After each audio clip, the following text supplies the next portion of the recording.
అయితే నాకు తెలిసిన ఒక తమ్ముడు ఛాయ్ దుకాణం పెట్టినట్టు. ఇక ఛాయ్ దుకాణం పెడితే తెలిసినోడు కదా, పోతే మళ్ళీ ఏమనుకుంటాడు అని చెప్పి అందరి పోయి కూర్చుంటా, కొంచెం ముచ్చట పెట్టుకుంటే ఛాయ్ తాగుతానట్టు. ఇక అయితే ఇవాళ కూడా సేమ్ అట్లే పోయి కూర్చున్నాక ఛాయ్ తీసుకొని వచ్చిండు.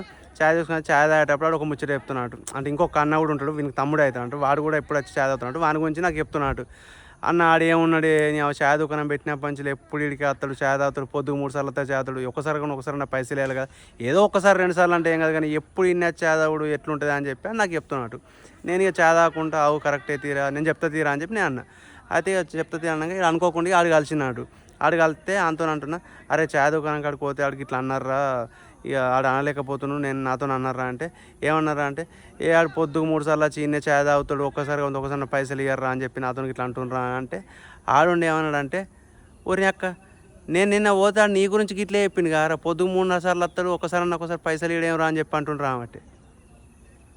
అంటే దీన్ని బట్టి అర్థమైంది ఏంటంటే, చుట్టం అయితే ఇంత బుక్కడి తిని రావాలి, కానీ ఏమైనా దందలు పెడితే వాళ్ళ దగ్గరకు పోయి కూర్చుని ముచ్చట పెట్టుకుంటే ఏం తినద్దు, తాగద్దు, చేయొద్దు అన్నట్టు.